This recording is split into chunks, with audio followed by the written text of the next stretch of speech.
र हामी चाहिँ अहिले जम्मा हाम्रो ग्रुप भनेको चाहिँ 5 जनाको छौँ र हाम्रो यात्रा भनेको अनलिमिटेड छ, इन्फिनिटी हो र हाम्रो ग्रुपमा चाहिँ यति रहेको छ र तपाईहरुलाई ठाउँ ठाउँमा हामी देखाउँदै जानेछौँ हाम्रो यात्रा कस्तो रहनेछ।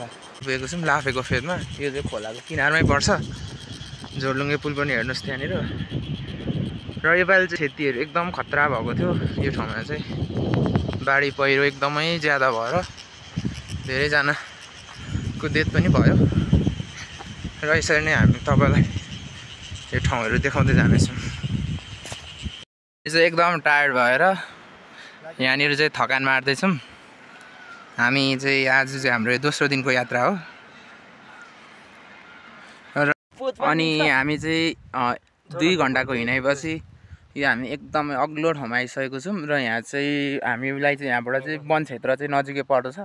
यहाँदेखि उँभो चाहिँ वन क्षेत्र र एकदमै थाकेको अवस्था भइरहेको छ अहिले चाहिँ। र तपाईहरुलाई यो च्यानललाई लाइक शेयर र सब्स्क्राइब पनि गरिदिनु होला। यो चाहिँ केही रायहरू लिँदैछौँ। आयुषजी तपाईलाई आजको घुमाइ आजको एक्सप्लोरेसन कस्तो लागिरहेको छ? मलाई त एकदम बबाल लागिरहेको छ हैन, चिसो चिसो मौसम छ धेरै। अब तल गाउँमा बसिराख्दा यात्रा कस्तो भइरहेको छ हाम्रो? आजको यात्रा चाहिँ हैन एकदम बबाल भइरहेछ। अर्का वेदरले साथ नदिएको जस्तो लागिरहेछ। उहाँ चाहिँ 10 वर्ष बाहिर बसेर आएर पनि यस्तो ज्याङ्गो सहित हिँड्न सफल हुनुहुन्छ हैन, उदाहरणको पात्र बनिदिनु भएको छ तपाईँ चाहिँ। अनि हाम्रो झापाली भाइलाई चाहिँ कस्तो लागिरहेछ?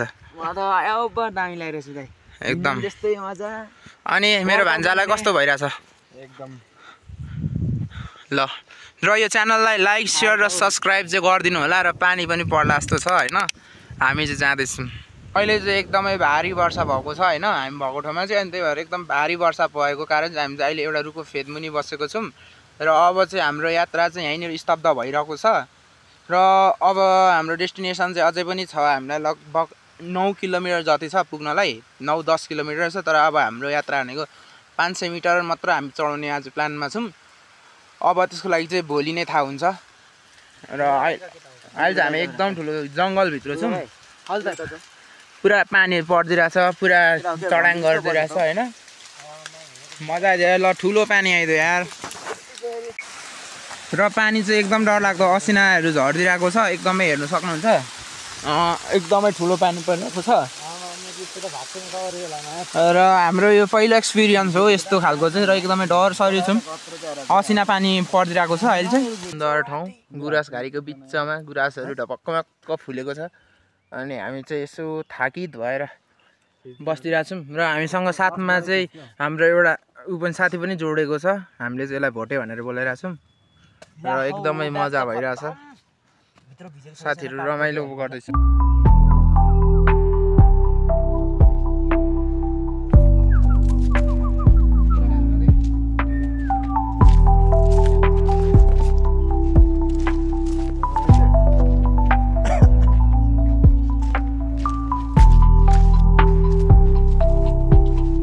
यत्रो मेहनतपछि यस्तो मनमोहक लाग्ने ठाउँमा चाहिँ आइसकेका छौँ। एकदम रमणीय ठाउँ छ, मेहनतले बल्ल रङ ल्याउँदैछ जस्तो लाग्दैछ, एकदम रमाइलो छ। र साथीहरू यहाँ फोटो खिच्नु, लामो यात्रापछि यहाँ माथि आइसकेको छौँ एकदम रमाइलो भ्यूमा।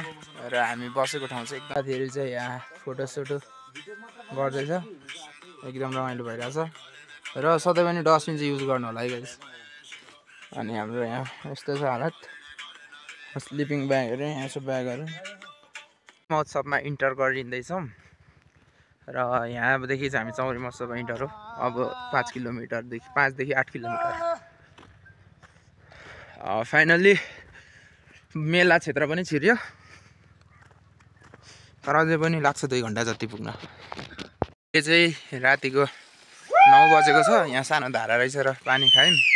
अनि हामी चाहिँ जाँदैछौँ, कुहिरो ड्याप लागेको छ, लाइट पनि पारेको देखेकै छैन। अनि त पनि छ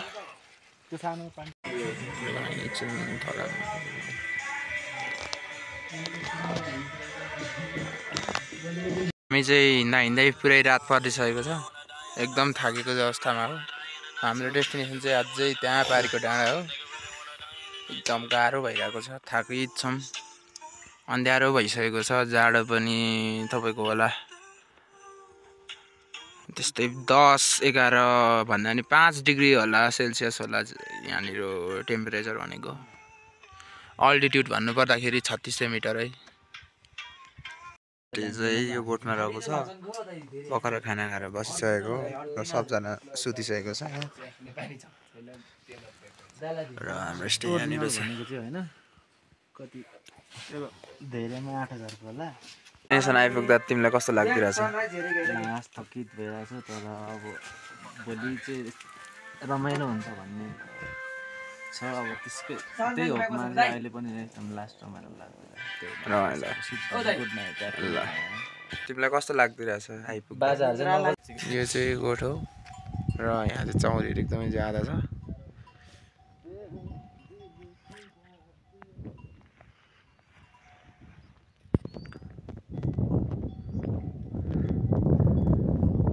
मकालु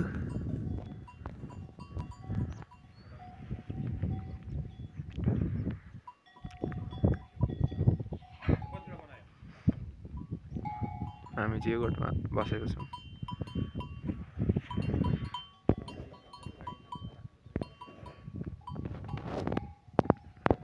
यहाँ दुध पत्रिँदैछ हाम्रो अनि यहाँनिर चाहिँ मकै छ अनि हाम्रो सान्दै हजुर के भनिदिनु पर्यो हिजोको यात्रा आजको यात्रा?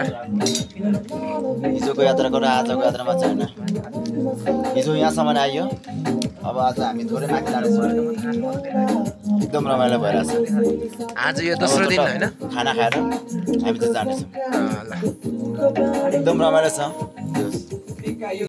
हाम्रो हिजोदेखिको यात्रा चाहिँ आज चाहिँ हामीले यहाँनिर इन्ड गरेको छौँ र आज हामी दिउँसो चाहिँ उमा जाँदैछौँ चाराते महोत्सवमा र त्यो महोत्सवको भिडियो चाहिँ हामी दोस्रो पार्टमा हाल्नेछौँ, दोस्रो भिडियोमा हाल्नेछौँ र अहिलेलाई चाहिँ हाम्रो यो भिडियोलाई यहाँ इन्ड गर्दैछौँ र यो च्यानललाई सब्सक्राइब लाइक सेयर र सब्सक्राइब चाहिँ गरिदिनु होला र सँगैसँग सेयर पनि गरिदिनु होला भन्दै त्यही हो।